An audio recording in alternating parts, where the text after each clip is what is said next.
Bank holiday trading. Should you do it? Matron, take them away.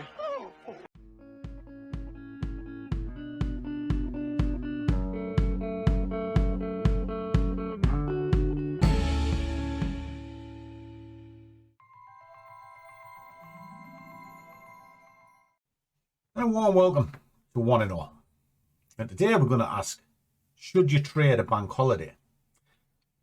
And the answer is yes and no. Let me just quickly fire something into here because I'm going to show you something. Right, yeah, ready. Okay, just going to drop a quick order into this and then I'm going to explain what it is that I'm doing. Okay, so you can see I've got an order in and we're going to take it down onto the base of this cluster point. All right, that's coming in now. So let me just drop back a second before I explain that trade. Bank holidays. Today is bank holiday in the UK, 2nd of January, and it's because New Year's Day fell on a Sunday, it rolls over. Now what happens within a bank holiday is a number of markets will widen up the spread. So you've got to be very, very aware of what's going on, not only in the news, because today is not a particularly a news day, because I've looked at the economic calendar today, there's next to nothing, so you don't need to worry about that. There's basically everyone's on holiday, because you've got to remember, traders are just normal guys like you and I, and they have families and they've got homes to go to. So if they're off, it's natural the markets will be quiet. Why is that? Because the city traders, I nearly said the shitty traders there, they are shitty because they are naughty and they manipulate the market so we get caught out. But if the fact is your strength on that is not knowing what somebody else doesn't know, it's actually knowing what they do know. So the strength today against the city broker is the markets are quiet. There's not a lot going on. So in that case, you should also know the spreads are going to be wider. So what you have to do today is pick and choose your battles. And you flick that through by having a look at the different asset classes. Now, Forex is, well, spreads are pretty naff today. So you have to look at certain ones, sort of pound. Obviously, as I'm saying, it's a bank holiday. So the pound spread is pretty big. But Euro's not so bad. USJPY, it's not so bad. So instead of trading cable today, you would just switch to something else. Now, the FTSE's pretty rough today. But the DAX isn't too bad. Hence why I'm looking at the DAX. So let's have a little look at it. And we'll kind of explain. So if I drop up there, you'll be able to see it's 1.4. Well, that's a standard day for the DAX. If I flick this one on, this is cable, it's 8.7. If we flick on pound JPY, it's 13.4. It's got to move quite a way in order to get some money. But what do you do? Well, for me, I just avoid it like the plague. And I look for something that I can trade, but I also look for characteristics that I can trade as well. And that's what I'm going to show you now. So if I pull this out to the hourly, just pull this back, we can see there was a massive surge here. Okay. And the blue lines represent key points from that surge. But then it surged straight back up. It gapped when the markets opened, bump, filled the gap, boom, straight up to the top. But why would it go straight to the top? Well, why wouldn't it? Because it's in a range, and it was at the bottom of said range. So all last week, it was just doing this. It's carrying on. So now it's given the opportunity to scream forward. Now you see something like that. That is out the ordinary. That can't sustain. So how do you combat that? Well, very simple. Put a fib onto the thing. Just like so.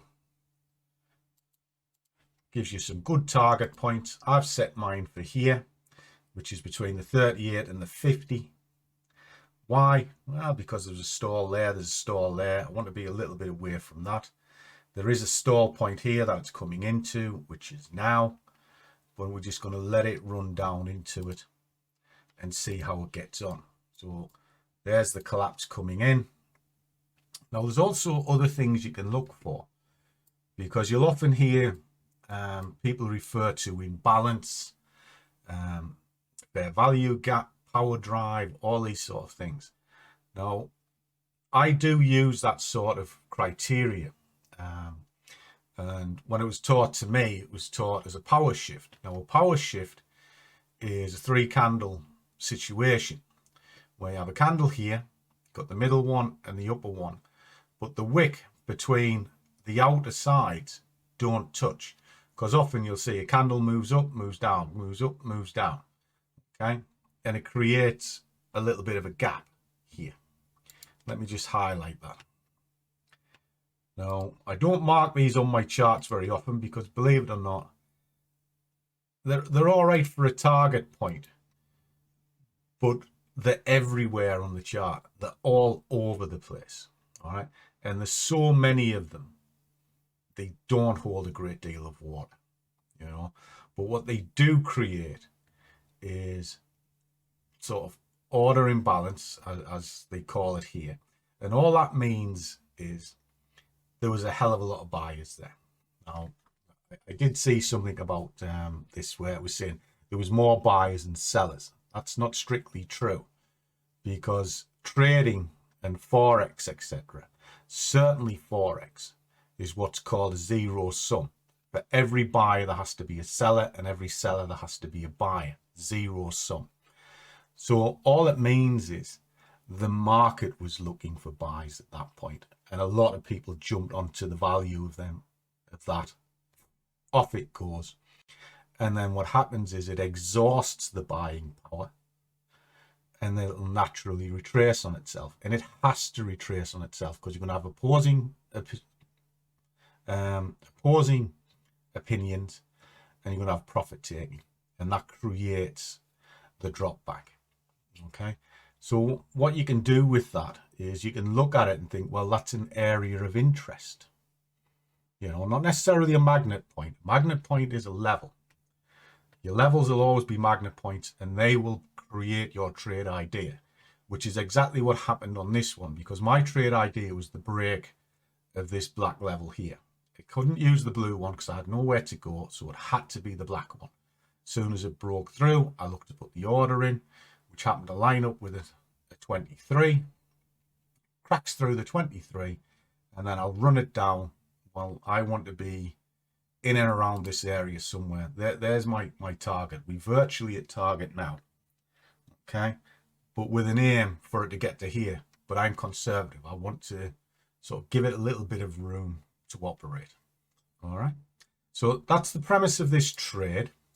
What I'm kind of looking at, just take them away because it's a bit choppy, but it virtually at the point of target. So I'm quite happy with that. And if I just pull this up, and actually there's my other, because that's what I do with my prop. Whatever I'm doing on my trade account, I'll marry over into this, and there's 34 quid on this account as well. Okay, so I'll just shift that out the way. And we're quite happy. So let's run this out, see what happens, and we'll see whether it's good, bad, or indifferent. But it's actually at a point now where it'll be risk-free. I could take some money off the table, but I'm just going to let it crack into it. All right, catch you in a bit.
Okay guys, I've had a great bank holiday off.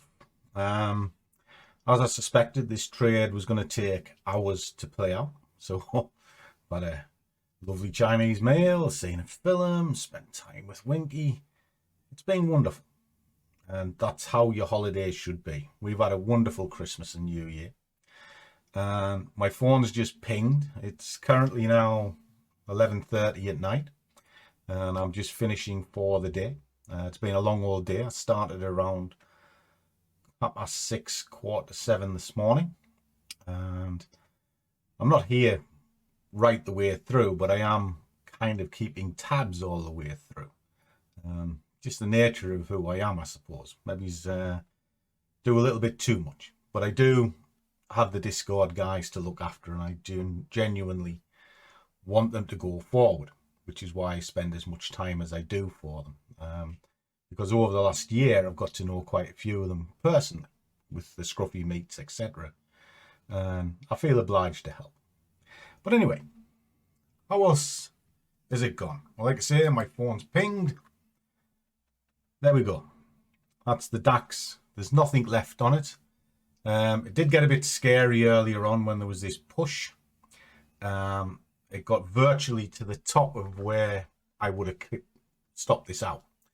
But throughout the afternoon and one thing and another, I was putting orders in, taking orders out, putting orders in, taking orders out, and setting things up because it was all primed for a good drop. And sure enough, well, it came later than I thought. It's coming in now. Why? Because the market shut at 9 o'clock for a couple of hours on holiday, and it's just the nature of the way the markets are. So there had to be an explosion, and this was at the top end of the range I showed you earlier on, but also everything was saying it was going to drop. Everything from price action, indicators, and the general structure of the big market. You know, let me show you. So if we go out to the daily, it's on a move down. So that created a range here, sitting near the top of it today, so it had to thump, and it's working its way down through these levels. So that's what was in my mind. That's why it was short. Take it to the 4 hour, you can see this thumping, pushed up, ready to come back down to the bottom of the range, which is what I was after. Look at the hourly, that's exactly what's going on. Saw me put in fibs. Well, sort of before meal, I decided just to set targets in and around this area here, expecting the drop. So I was happy with that. And then that's it. And then across the afternoon and into this evening, it's done that. It's me done for the week. So one trade, a little bit of work, putting orders in, taking orders out, putting orders in, taking orders out. Job's done. So I'm a happy boy. But what's the moral of the story here? Moral of the story is have a plan and stick to it. You know, as long as that didn't breach that red zone at the top, I was happy to carve in and out, carve in and out. And the way I do it is, I might start with, say, a 5 or a point, but I'll take the bulk of it out once I've got a bit of money banked. And what that does is, yes, it might leave a little pound that can run up or down. And if I lose, it doesn't matter, because what I've taken out will pay for it. But what it also does is it put margin back into the account that I can then use to reopen up another position. And that's what I do it over and over, just recycling the margin. And because I do it that way, it means I can get plenty of orders in, and it gives me the ability to build a big position for the drop. And then what happens is, a lot of the time, you don't actually time the market to the exact top or bottom, but you get there or thereabouts. It allows you to build it up. But as you're carving and stacking all the time, what you're also doing is filling up the fuel tank, that if it does go wrong somewhere, it's going to lessen the load, either pay it off or at least take a good chunk of the loss away. And that's just my version of money management. And as you see, I do it pretty much every day, and it pays me every week. So that's it. So there you go, guys. Nice easy bank holiday trade of sorts. Back to the day job tomorrow, where I won't lift my head off the desk sort of thing. But today I needed to spend some time with family, and I also wanted to show you some trades that can be left in the background, all rigged and set, and you just follow it on a tablet. Brilliant. So as always, guys, trade well, keep your risk managed, but above all, do what you love, and the money will follow. See you all in the next one.